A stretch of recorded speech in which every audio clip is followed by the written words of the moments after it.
I'm just so surprised that this giant global corporation would not stand up to these bullies. Come on, you're paramount. And for the lawyers to release this without even talking to me is really surprising. I don't even know what to do with this crap. Oh, hold on.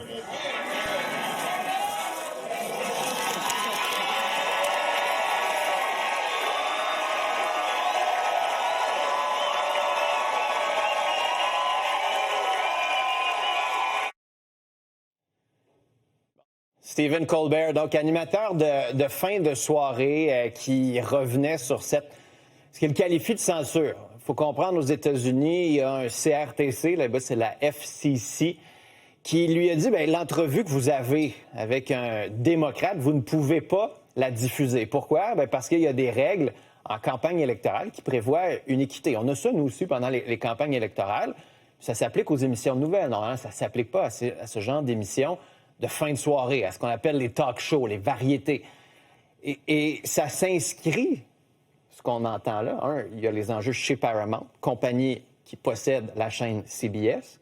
On a changé de patron. On veut vraiment se rapprocher de l'administration Trump. On essaie d'avoir certaines faveurs auprès de cette administration-là. Et ça s'inscrit dans une foulée d'attaques de Donald Trump contre les médias. Souvenez-vous, le premier mandat, on en avait quand même pas mal parlé. On était un peu sous le choc de le voir faire des attaques, les fake news, fake media, les ennemis du peuple. On avait eu des poursuites à répétition aussi contre plusieurs médias. Le deuxième mandat, on revient, on est quand même un petit peu plus ciblé. On est aussi dans les grandes attaques. Là, on a eu toute Ferme-la, une petite Peggy, des attaques très personnelles, mais on a des attaques aussi plus concrètes dans le deuxième mandat, notamment contre le Pentagone. On a demandé les journalistes qui couvraient le Pentagone devaient respecter certaines nouvelles normes, notamment ne plus diffuser de l'information qui n'était pas validée. Sinon, on enlevait les passes. Donc là, les journalistes qui ont quitté la couverture du Pentagone, on a eu beaucoup de poursuites, notamment contre CBS. C'est pour ça que CBS revient. On a poursuivi CBS, notamment pour une entrevue avec Kamala Harris. On dit il y a eu du montage, etc.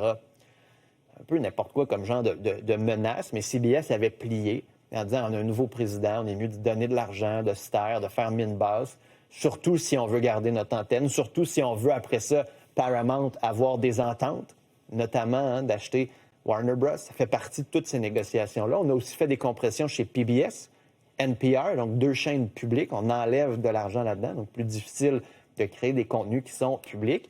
Et là, on s'est attaqué maintenant aux émissions de variété. Jimmy Kimmel, souvenez-vous, il y a quelques mois, avait été suspendu pour des propos qu'il avait tenus sur Charlie Kirk. On disait, ça n'a donc pas de bon sens, ce genre de propos-là. On avait retiré des ondes pendant une semaine. Stephen Colbert, donc, parlait de cette entrevue censurée. Donald Trump, qui avait salué aussi le fait que son contrat ne soit pas renouvelé. Donc, c'était la fin pour le late night après encore quelques émissions. Et là, on sent que l'entreprise, visiblement, plie le dos à des nouvelles interprétations de règles aux États-Unis. Cette attaque-là, ces attaques-là en général qui se poursuivent. Guillaume Lavoie, membre associé à la chaire Raoul Dandurand, est avec nous pour en parler. Salut, Guillaume. Bonjour, Philippe Vincent. Pas surprenant, mais inquiétant? Bien, évidemment, là-dessus, il n'y a pas de surprise de la part de l'administration Trump, qui a déjà dit, tant Donald Trump que J.D. Vance, qui voulait utiliser tous les moyens de l'État, supposément, pour protéger l'Amérique contre ses ennemis. Bien, évidemment, c'est dans l'œil de celui qui regarde. Mais il y a beaucoup d'ennemis d'intérieur. Oui, et pour eux, là, c'est, exemple, tout ce qui s'oppose à leur conception de ce qui est désirable. Et ils vont prendre tous les moyens de l'État. Ça peut être les permis, les subventions, les poursuites et aussi le ministère de l'impôt, du revenu, pour dire, tiens, bizarrement, là, vous allez avoir un paquet d'enquêtes que sur des organisations qui ne sont pas carrément enlignées sur mon agenda. Les universités, même les firmes d'avocats, en disant, si vous voulez faire affaire avec le gouvernement des États-Unis, vous n'avez pas le droit de défendre Greenpeace ou autre. Et le drame là-dedans, même si c'est très République de banane, et même si la liberté d'expression, c'est écrit dans le premier amendement de la Constitution américaine, c'est que les géants, les uns après les autres, ont plié par corruption morale, par corporatisme. Et lorsqu'ils font un mauvais calcul, D'abord, Trump est beaucoup moins populaire qu'il ne le dit lui-même. Il y aura un après. Et mauvais calcul aussi parce qu'à chaque fois que quelqu'un s'est tenu debout, Trump a reculé.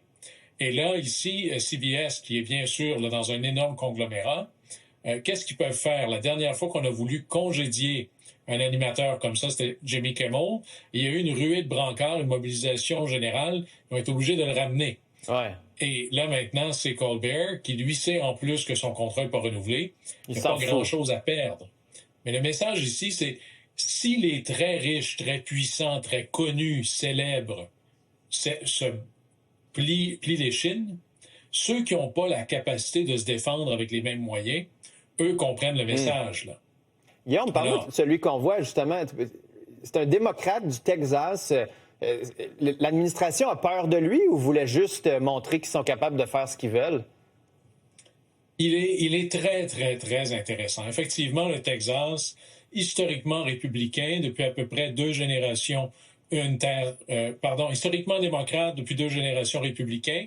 Et là, il y a beaucoup de victoires républicaines qui sont un peu à l'arraché parce que le Texas s'urbanise de plus en plus diverse. C'est pas gagné pour les démocrates, mais ça se pourrait s'il y avait un très bon candidat. Et le jeune que vous avez vu qui est là, lui était un peu à la Chambre d'État, Talarico, et aussi en train de faire ses études pour devenir pasteur.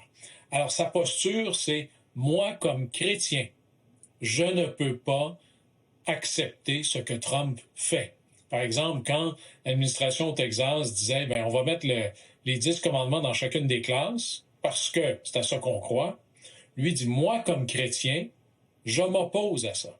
Et voici pourquoi c'est mauvais. » Et il ne le fait pas avec une manière revancharde. Il ne le fait certainement pas comme un woke ou une espèce de déconnecté. Il le fait en parlant à quelque chose qui connecte avec les Américains en disant « notre nature profonde n'est pas celle de la corruption, n'est pas celle du chaos, n'est pas celle de, je dirais, à la limite de la dureté, de la vengeance. Il y a quelque chose de plus grand en nous. » Et c'est assez intéressant de le voir aller. Et dans les sondages, il n'est pas en train de gagner complètement, mais il a une bonne chance. Okay. Et ça va être intéressant pour la suite. Guillaume, tu as ouvert une porte sur les riches qui contrôlent ces entreprises-là. C'est juste pour que les gens... On a parlé de Bezos récemment avec le Washington Post, qui là, décide de couper, après ça être plié. Puis là, on le sait qu'il y a d'autres entreprises d'Amazon et compagnie qui ont besoin de l'approbation du gouvernement. Le gouvernement n'aime pas le Washington Post. Paramount, qui est la maison mère de CBS, c'est David Ellison. C'est le fils du PDG d'Oracle.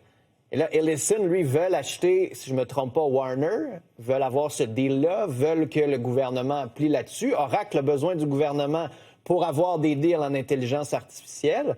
Tu sais, quand on parle de corruption des élites aux États-Unis, elle est de plus en plus flagrante avec cette administration-là.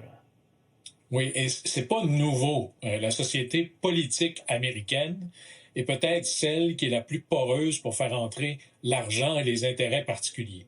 Il y a une corruption assez gigantesque, mais qui est légale là-bas. Ce qui est assez nouveau, c'est une Maison-Blanche qui est absolument transparente en disant « celui qui m'envoie le plus gros chèque va avoir le contrat ». Et même envers les compagnies américaines. Juste pour vous donner l'idée, Vincent, à quel point on ne se cache pas, parce que là, on n'a pas besoin d'une commission d'enquête, là. Le Qatar a donné un Boeing à Trump qui vaut 400 millions. C'est pas...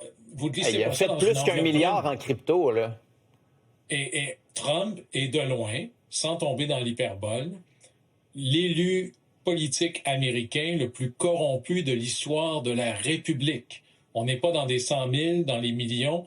Nous sommes dans les milliards de dollars. Lui et sa famille. Écoutez, le salaire du président américain, c'est 400 000 $ par année. Alors, pure coïncidence, depuis qu'il a été réélu, lui et sa famille se sont enrichis d'un peu plus de 1,5 milliard. Alors, c'est pas arrivé tout seul comme ça, là. Et vous pouvez faire des liens sur les approbations aux États-Unis, sur les conglomérats médiatiques, sur Riviera-Gaza, sur la reconstruction et la négociation pour l'Ukraine, pour la Russie, pour le Venezuela. La corruption est absolument éhondée. Et il n'y a pas juste nous qui le voient. Il y a un sondage qui vient à peine de sortir là, ce matin par The Economist et YouGov aux États-Unis. Et ils faisaient un test. Est-ce que le mot X décrit bien Trump? Et ils ont posé la question, est-ce que le mot corrompu c'est quand même fort, décrit bien Trump, 49 des Américains disent oui, et il n'y en a que 24 qui disent non. Quand la moitié des électeurs trouvent que corrompu, ça vous va bien, et qu'il y en a juste un quart qui trouve que ça vous décrit pas très bien, je pense que là-dessus, là, s'il y a un clou que les démocrates vont frapper de plus en plus, ça l'attendre de plus en plus, c'est celui-là. Ouais, les carottes sont peut-être cuites dans ce dossier. Guillaume, on se reparle super bientôt. Merci d'avoir été là. Au plaisir. Toujours un plaisir.